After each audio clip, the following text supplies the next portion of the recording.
Hello, fellow stargazers. This is Dr. Vicky speaking to you from the Seeds of Transformation Healing Center. We're going to be looking at the astrology for the sign of Gemini. That's Gemini Sun, Gemini Moon, Gemini Rising for the year of 2024. This is going to be a general reading, and it's just a general overview, going over a couple of things for the sign of Gemini. If you want more specifics, about your own chart, a personal reading is the best way to get that. I do offer personal readings, either 60-minute or 90-minute. If it's your first time with me, I prefer the extra time if you can see yourself through to do that. There's a link below if you're interested in in personal readings with me. I also do monthly taroscopes, which go over the tarot, a tarot reading for each sign, and then specifically for that month, that particular month, for the sign, whatever sign I'd be doing. So you can check those out. They usually come down the last week of the previous month, so they're out for the beginning of the month. And I also do morning walks through my garden, and I talk about the astrology of the day. There's all kinds of stuff on the channel that you can explore. Okay, so let's get started. Before I do that, however, I did select an oracle card, and this oracle card will be for the whole year for the month, for the sign of Gemini. And I selected a Soulflower card, Plant Spiritual Oracle by Lisa Estabrook. It's out of it's the publisher is Finhorn. Okay, and this is the card I picked for Gemini. It's Columbine, and it's abundance. These things self-seed, so if you want to grow these in your garden, they're pretty neat. Okay, so we have Columbine encourages you to joyfully embrace life's bewildering array of uncertainties with a kind of confidence that doesn't require too much thought. Go with the flow, with what feels right. Abundance is the knowledge and security that comes with the acceptance that all your needs are being met. Okay. All right, let's get into the astrology, shall we? All righty. We are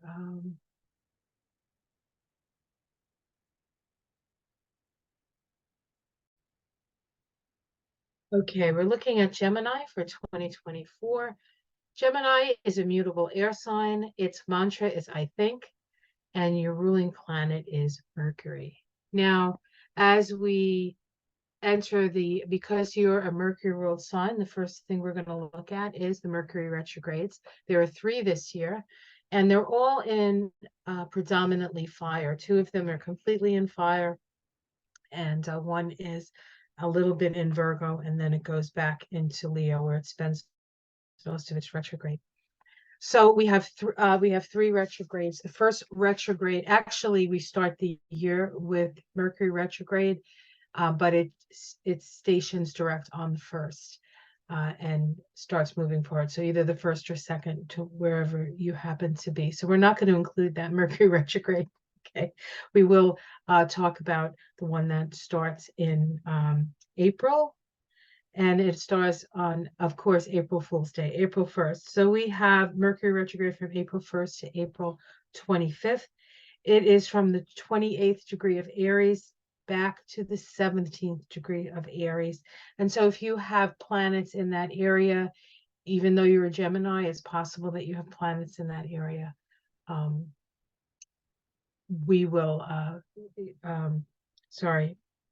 They will be affected by this retrograde. Whenever whenever Mercury goes retrograde over a section of degrees, of course, it goes over 3 times. So you actually have 3 opportunities.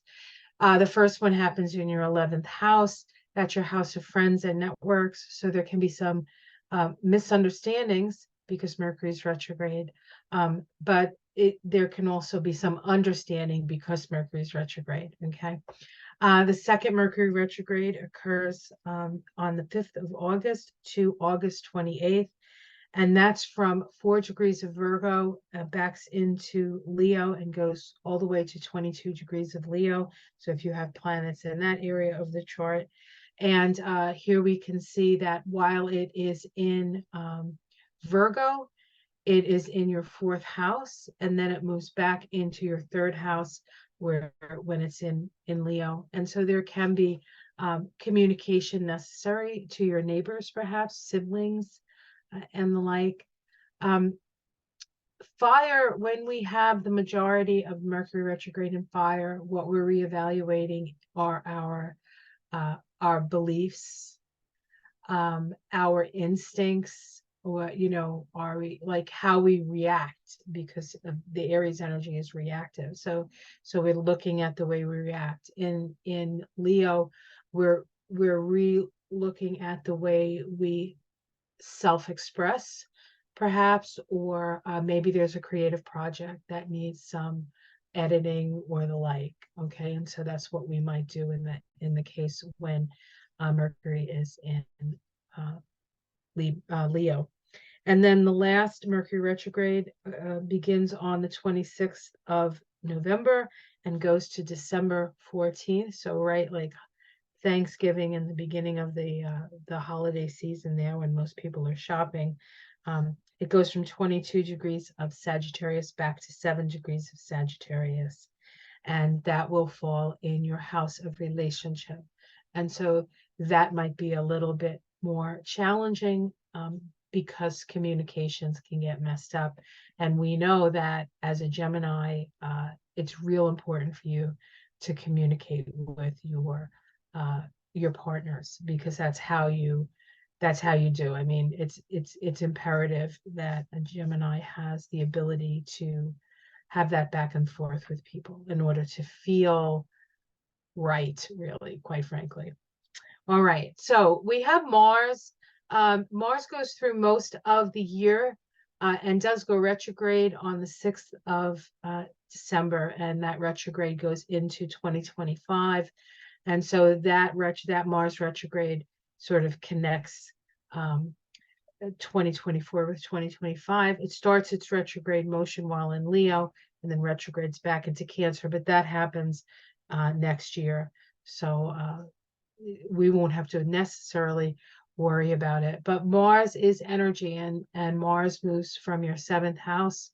It starts at 27 degrees of Sag at the beginning of the year, and pretty much ends up as far as it goes is 6 degrees of Leo before it goes retrograde. So it goes through a little bit of your 7th house. Of course, Mars at the end of 2023 is moving through that 7th house. So a lot of discussions. Then Mars moves through the 8th, the 9th, 10th, the 11th, the 12th, 1st, 2nd, and a little bit into the 3rd. So the energy that you have is a lot of energy in the outer world, because we're up at the top of the chart here. And then once Mars goes into Gemini, you become a little bit more self-involved with your energy, utilizing your energy for yourself. And because it's moving towards retrograde station, it sort of slows down. So we have Mars in that 1st house, which Mars likes being in the 1st house. It's a way for you to assert yourself. And then the 2nd house, which is your house of values and your house of money, there's a lot of energy there. So you can actually work pretty hard and make some decent ching, as they say. And then Mars goes into that 3rd house, the house of siblings, the house of your neighbors, things like that. So it can be a little bit irritating, but it will eventually go back. It doesn't stay, because it only goes into 6 degrees of Leo, and then it goes back into Cancer. By the time the new year begins, Mars is probably going to be somewhere in that 2nd house, and you're going to be reevaluating your money or your values, or what you've just accomplished as Mars went through that house. So All right, we have two eclipses. We have eclipses. We have eclipse season. We have the north node of the moon. That's the direction of our destiny. It's what we're being asked in order to evolve. We're being asked to move in that direction. Aries is about the I am, and it's about being comfortable with who you are and putting yourself out there, your genuine, real self, right? Um, and in Aries, you know, it is an Ishtori. So people, you might find people saying, who's this new Gemini person? Like, I'm not going to use your name, right? Who's this new blankety blank person? I haven't met this person before. And the North Node is actually in your house of friends and goals and networks. And so it's the nodes are asking you to get out there, to start networking, to start, you know, doing that. You will get blowback, however, because that's the way the North Node works. You're moving into a whole new situation and you're going to have to, you know, have a certain amount of courage. Now, the South Node of the moon is in Libra, and it's in your house of fun and children and romance and luck. Um, and so when Libra is the South Node, and Libra and the South Node is the area where we release and let go. It's also the place where we can access talents and abilities that we've had. So if you have a talent for negotiation and things like that, it can become very helpful. But as a release point, it really is about letting go of perhaps some relationships that take away your joy, because that's that fifth house really sort of deals with that joy. We have eclipses. We have two solar eclipses, two lunar eclipses this year. Of course, the eclipses always happen around the nodes of the moon. The first eclipse that happens is a full moon lunar eclipse. That's going to be happening in your fifth house with the sun in your 11th house, so that axis gets activated. This is the axis of love, actually. Personal love in the fifth house and more impersonal love in the 12th house.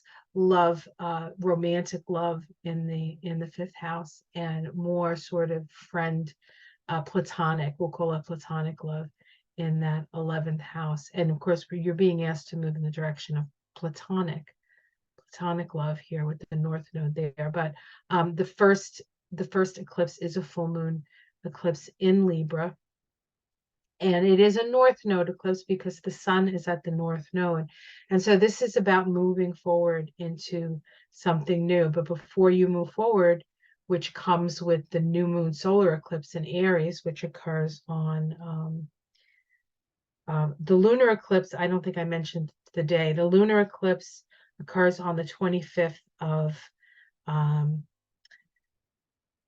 March. The new moon 2 weeks later occurs on the 8th of April. And that's this new moon in Aries. This is an opportunity for you to sort of move forward in that respect. And so those are both new moon eclipses, right? I mean, North Node eclipses. And then 6 months later, we have the South Node eclipses. And the South Node eclipses are, we start with a new moon, a full moon lunar eclipse in Pisces. Now that's happening in your 10th house. Okay, it's close enough to the node to be an eclipse, but it's a little bit of a different energy. It's in its way, it sort of hints to the next time the nodes move into Pisces and Virgo. That doesn't happen until 2025. So you'll have a little bit of like a taste perhaps of 2025 with that one, but it still is connected to this nodal axis. And so it really is about you're going to find out something about your place in the world, 10th house, right? And then we have a new moon solar eclipse at 11 degrees of Libra. That's happening in your in your fifth house, your house of children. And it is a south node eclipse. So there can be a letting go of sorts here in order before you can start something new. So again, love is really the theme for you this year when it comes to the eclipses. What does it mean to be in a romantic relationship? What does it mean to be in a platonic relationship? Love given, love received, that kind of stuff. And eclipses always bring change, so there'll be changes in those areas. We do have Mercury square the nodes. That happens, the first time it happens is in January, January 27th. We have Mercury will be at 19 degrees of Capricorn, squaring the nodes at 19 Aries, Libra. The resolution node at that time is the south node. So Mercury in Capricorn is an energy of sort of structure, the structure of the mind, right?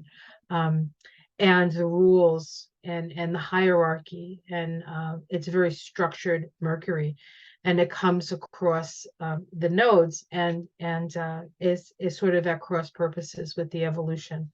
And in order to move forward, we need to go to the past and resolve anything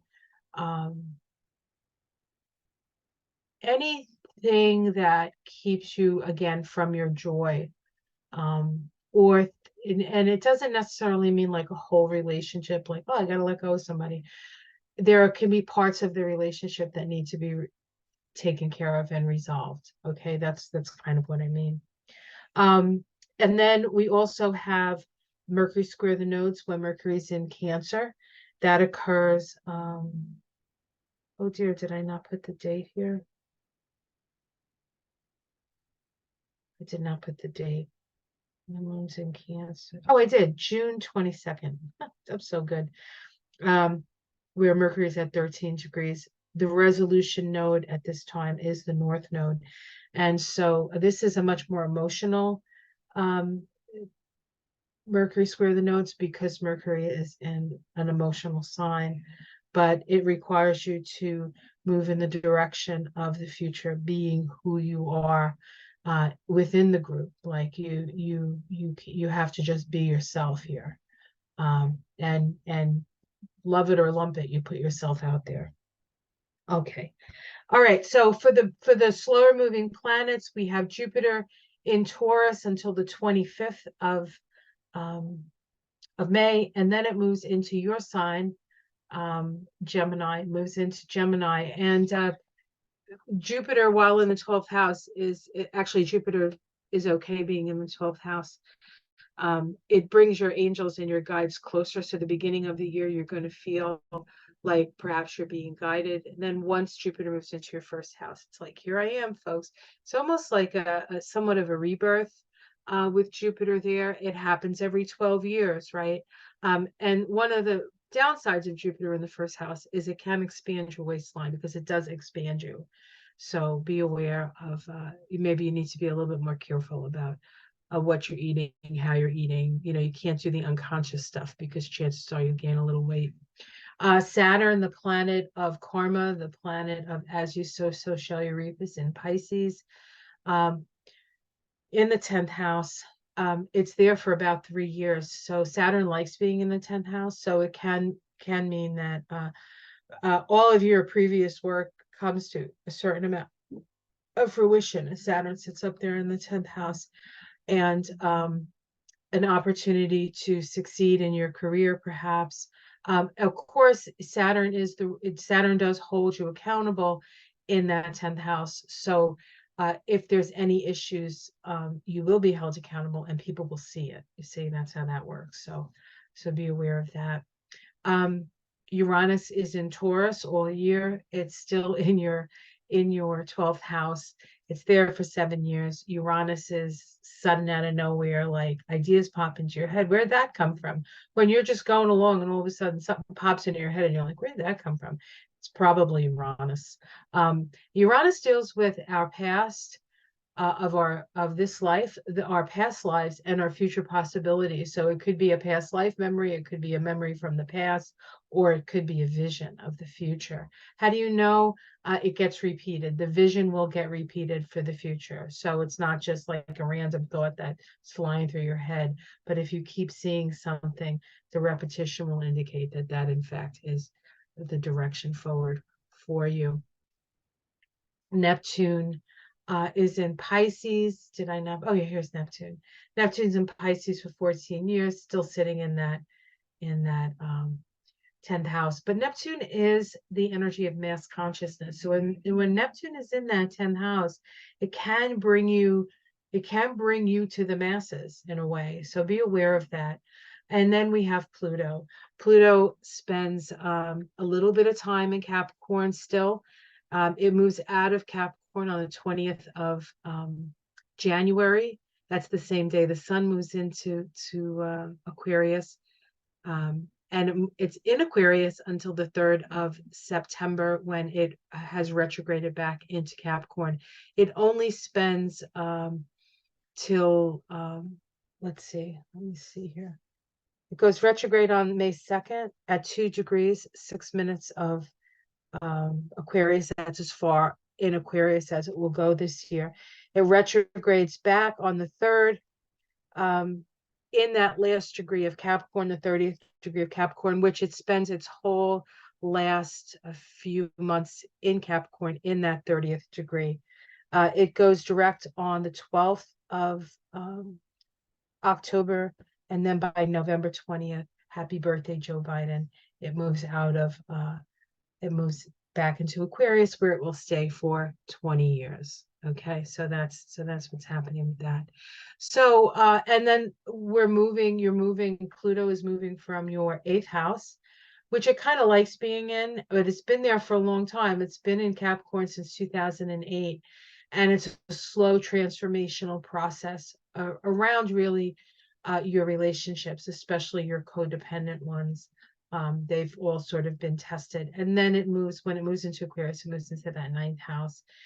And that is the house of truth and your philosophy of life and your morals and your ethics. And so it sort of moves in that direction and becomes more public, less, under the covers as the 8th house is known to be. And it's up there in that 9th house for 20 years. So it's there for a long time. It's there for a long time, and it is our philosophy. So if you have any Aquarius up there, know that whatever planet might be in Aquarius is up for transformation. All right, well, let's get out of this. So that's the general picture for you, Gemini. If you would like to know what's happening every month, did I say this already? Every month I do a taroscope, and so it's more specific for the month. I also do a reading comes with that, but then I also do week by week of the astrology, and every day I go out in my garden and I talk about the stars. So there's a lot of options on the channel. If you would like to support my work, I do have a Patreon page. There is a link below, and I would love to do a reading for you if that is what you want. So there's links below for that as well. So take care, everyone. Have a wonderful year. But I'm sure I'll see you before the next one. All right. Take care, everyone. Namaste.